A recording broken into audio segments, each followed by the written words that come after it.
Bonjour, bienvenue dans cette cinquième et dernière vidéo introductive de notre formation en marketing digital. Dans cette vidéo, après avoir parlé des canaux, des différentes compétences qu'il faut développer, des différentes caractéristiques, nous terminerons en vous montrant quels sont les différents métiers, dans quelle voie est-ce que vous pouvez exercer après avoir obtenu toutes les compétences que nous allons vous permettre d'avoir. Alors déjà, ce que vous devez savoir, c'est que il existe une multitude de métiers dans le digital marketing. On a même des métiers similaires, mais aux noms différents. D'accord? On peut avoir le même métier, mais l'appellation est très différente. Déjà qu'il faut comprendre que le marketing digital est beaucoup plus interprété en anglais. Vous avez beaucoup plus des titres qui sont donnés en anglais.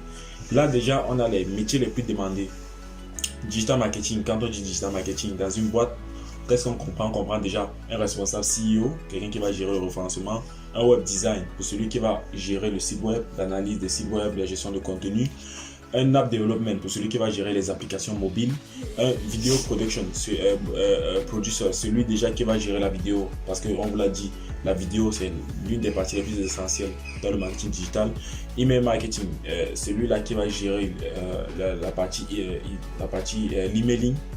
Autant pour moi, le content marketing, c'est lui qui va gérer le contenu, qui va construire le contenu pour diffuser après, que ce soit pour les réseaux sociaux, que ce soit pour le site web, que ce soit pour l'emailing, que ce soit pour les SMS. Le social manager, c'est celui-là qui va gérer les réseaux sociaux. Le branding, c'est celui-là qui va gérer les marques, mettre en avant. Et le SEM, c'est lui qui va gérer l'ensemble du référencement. Dans cette première partie, nous parlerons des métiers du marketing opérationnel. Oui, déjà, le marketing opérationnel, c'est quoi? Alors, c'est tout simplement ceux qui se déploient, d'accord? Et ceux qui font un déploiement direct. On a le responsable marketing opérationnel, on a le responsable marketing relationnel, on a le traffic manager. Alors, le responsable marketing opérationnel, qu'est-ce qu'il fait? Il établit déjà le déploiement, ça veut dire comment est-ce qu'il faut faire, comment est-ce qu'il faut aller vers le client, quelle offre, quelle approche il faut donner au client, de quel côté il faut venir, de quelle façon, à quel moment même. Donc il étudie tout ça. On a le responsable du marketing relationnel, c'est celui-là même qui se comporte après avoir défini la stratégie, c'est celui-là qui est en avant pour télécharger directement avec le client, c'est celui-là qui lie la société à la clientèle.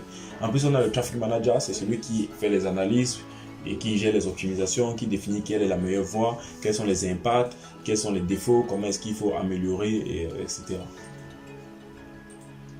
En deuxième partie, nous parlerons des métiers du marketing, des produits prix marque. Alors, ceux-ci sont beaucoup plus adaptés sur la vente ou alors sur l'exposition de la marque. On a notamment le chef de produit web, le mobile. Le chef de produit, beaucoup plus pour des boutiques qui fabriquent leur propre marque. Il est là pour analyser le comportement de la vente. Il est là pour justifier la promotion même de la boutique. Il est là surtout pour protéger et pour défendre le nom de la marque. Le community manager, c'est tout simplement ceux-là qui sont là pour animer les communautés, que ce soit des blogs, que ce soit des social managers, n'importe quelle plateforme où on a une communauté. Le brand manager ou le responsable de la marque en ligne, c'est tout simplement celui-là qui va représenter la marque, celui-là qui gère la publicité sur la marque, c'est celui-là qui défend la publicité sur la marque. Ensuite, on a le social manager, le social media manager, autant pour moi, c'est celui-là qui manage les réseaux sociaux, d'accord? Et on a le content manager qui revient comme dans le chapitre cité plus haut, où le responsable du contenu numérique, c'est tout simplement celui-là qui met en avant le contenu qui va être dispersé. Et enfin, on a l'analyse revenu manager, c'est tout simplement celui-là qui évalue les entrées de la boîte en fonction des différents canaux. En troisième partie, nous parlerons des métiers du marketing de la donnée, de la stratégie et de l'innovation. Alors ça, c'est beaucoup plus les innovateurs, c'est beaucoup plus le travail même. Ce sont les personnes les plus chargées de la boîte, ce sont vraiment les personnes les plus importantes parce que ceux-ci sont toujours là pour des éventuelles mises à jour. On a le responsable de la stratégie digitale, déjà qui est un très grand rôle, il doit toujours être là pour apporter un plus à la fin de chaque mois, il doit toujours innover. On a le marketing business analytic, c'est celui-là, business analyst autant pour moi. C'est celui-là déjà qui, en fonction des résultats, construit le prochain déploiement. D'accord? C'est celui qui construit le prochain déploiement en fonction des résultats reçus du dernier déploiement. C'est aussi simple que ça. Le data scientist ou le data miner, c'est celui qui analyse des données, qui trouve qu'est-ce qui est mauvais, qu'est-ce qui est bon, qui même procède à un tri pour savoir quelle formule garder, quelle formule rejeter et comment s'adapter en fonction de l'évolution. Après avoir parlé de toutes ces catégories, nous allons tout simplement lister les 6 métiers les plus connus et les plus populaires dans le domaine du marketing digital. Alors, comme je vous le disais tantôt, on a vraiment des noms on a vraiment des synonymes, ça veut dire des noms différents pour les personnes qui font exactement le même boulot. En fonction de la boîte, n'importe quelle boîte peut choisir quel nom adopter pour son entreprise.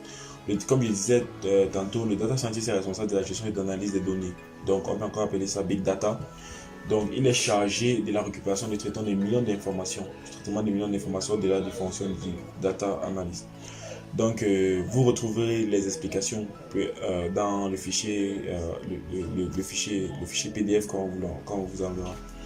Ensuite, on a le data miner ou le data analyst qui est aussi en permanence synchronisation ou corrélation avec le data scientist parce qu'ils sont toujours dans la conservation des données, dans le déploiement, dans les mises en stratégie en fonction des données reçues et la construction et la protection des données. On a le chef de projet digital. Alors celui-ci, c'est celui qui couvre à peu près tous les autres métiers parce que il n'est pas le plus talentueux de tous, mais déjà il est celui qui a une fine connaissance dans chacun de ces métiers. Il doit être le responsable, celui-là même qui peut manager tout le reste de l'équipe, celui-là qui va orienter, qui va définir quel est le budget pour chaque canal, pour chaque personne, pour chaque action ou pour chaque responsable de métier, et aussi définir et décider quelle est la stratégie à accepter ou à rejeter. On a le responsable de la stratégie mobile. Alors celui-ci, il est beaucoup plus rare dans la plupart des boîtes. C'est beaucoup plus pour les boîtes à gros budget, pour les grandes compagnies. Il s'occupe exclusivement de la stratégie mobile. D'accord? Il s'occupe exclusivement de la stratégie mobile. On a le chef de projet CRM. Alors lui, déjà, il a son œil de surveillant parce que lui, il est chargé de garder toujours un coup d'œil sur tous les déploiements du digital sur Internet. Ça veut dire toutes les procédures, toutes les stratégies mises en place, et aussi il joue le rôle d'intermédiaire entre le client et la boîte. D'accord, vous trouverez toutes les explications dans le document. Le Brand Content Manager, c'est celui-là qui est là pour c'est celui-là qui est déjà là qui est lancé à la recherche des nouvelles technologies. C'est celui-là qui a le talent de produire des contenus vraiment mieux. Il faut savoir que le contenu, c'est l'arme fatale dans le marketing, d'accord? C'est très important le contenu. C'est déjà à partir du contenu que vous décidez de transformer l'audience en client. C'est très important. Alors, le content manager est là pour produire vraiment un contenu très attractif. Imaginez combien d'agences sont lancées aujourd'hui, individuelles ou alors ensemble de personnes lancées aujourd'hui sur Internet à la conquête des marchés. Imaginez le nombre de contenus générés chaque jour. Et imaginez maintenant qu'il faut avoir le meilleur contenu pour pouvoir séduire la clientèle, pour pouvoir transformer l'audience en client. Donc le content manager se doit vraiment de produire des textes tout simplement des textes vraiment professionnels.